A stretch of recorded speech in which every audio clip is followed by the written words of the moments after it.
Hello, this is Dr. Ronald Wharton. I am a cardiologist at Montefiore Medical Center in the Bronx and an assistant professor of medicine at the Albert Einstein College of Medicine in Bronx, New York. And I'm very, very pleased to share with all of you this case at theheart.org at Medscape. I call this case Making the Diagnosis in Vain.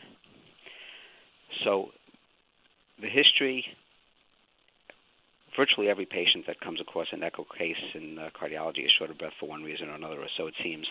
So is this patient. This is a woman in her early 60s with chronic progressive shortness of breath that's been getting worse. I'm not exactly sure for how long because she's not my personal patient. I just saw the echo images. She is not a smoker. And here is her first echocardiogram image. This is a parasternal long axis, and you can see that the left ventricle looks normal in size and appears to be thickening normally, but the right ventricle looks to be very, very large, and there's some paradoxic septal motion in that the LV is moving anteriorly with systole because it's being compressed during diastole because of the RV. In the next slide, the same patient in the parasternal short axis view, and you can again see that the left ventricular function looks entirely normal, but it is dwarfed by a very large right ventricle. This is now the RV inflow view with color. You see the anterior and posterior leaflets of the tricuspid valve and the tricuspid regurgitation jet. And on continuous wave Doppler through the tricuspid valve, we see a TR jet with a peak velocity of about 3.4 meters per second, representing a gradient between the RV and the RA of 46 millimeters of mercury.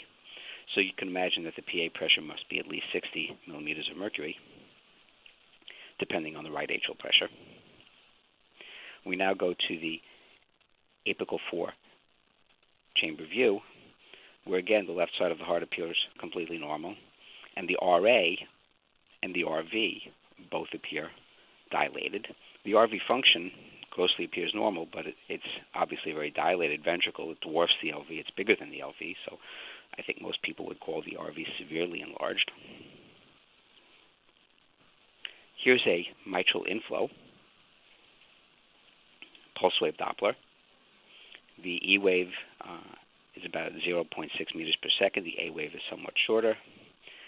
The deceleration time of the E wave is not particularly steep, nor is it particularly shallow. Looks sort of normal.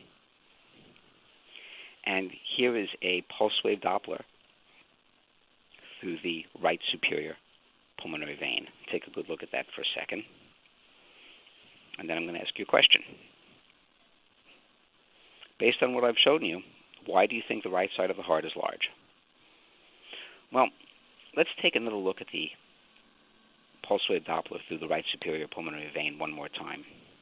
Usually, you can predict what the pulmonary vein Doppler pattern is going to look like based on the mitral inflow pattern.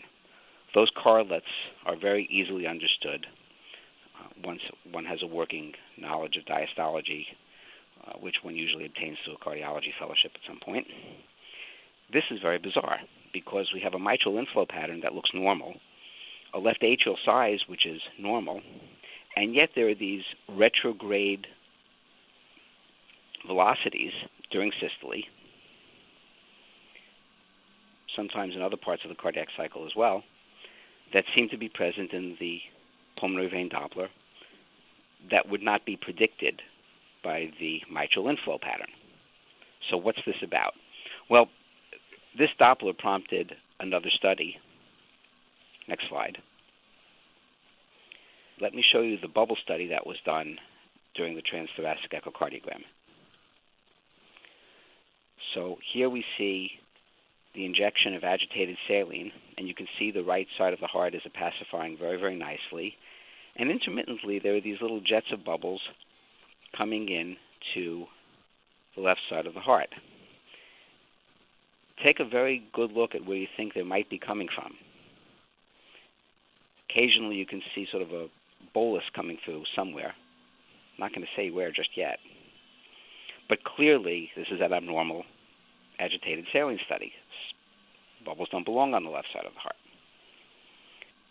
So we're now going to a transesophageal echocardiogram. This is a mid-esophageal view, 4 chambers. You can see, again, this doesn't tell us anything new particularly other than, it demonstrates from TE that the right side of the heart is dilated and the left side of the heart looks relatively good. Here I'm showing you color flow through, or rather lack of color flow, through the interatrial septum. The interatrial septum appears to be completely intact. There's no identifiable shunt on color Doppler. And here's the agitated saline injection again.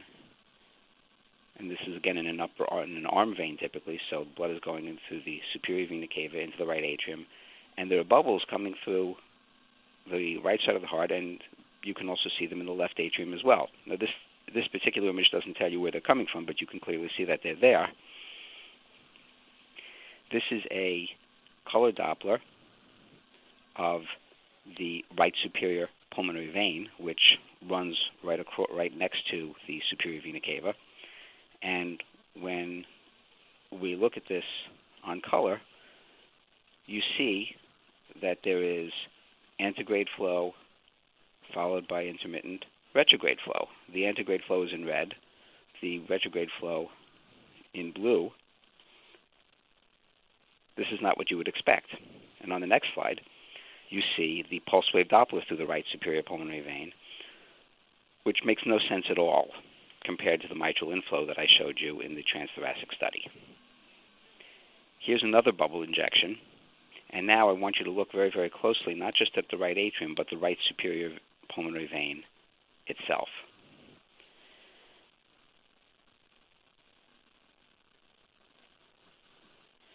So the blood is going in through the superior vena cava, but is coming in and out of the right superior pulmonary vein.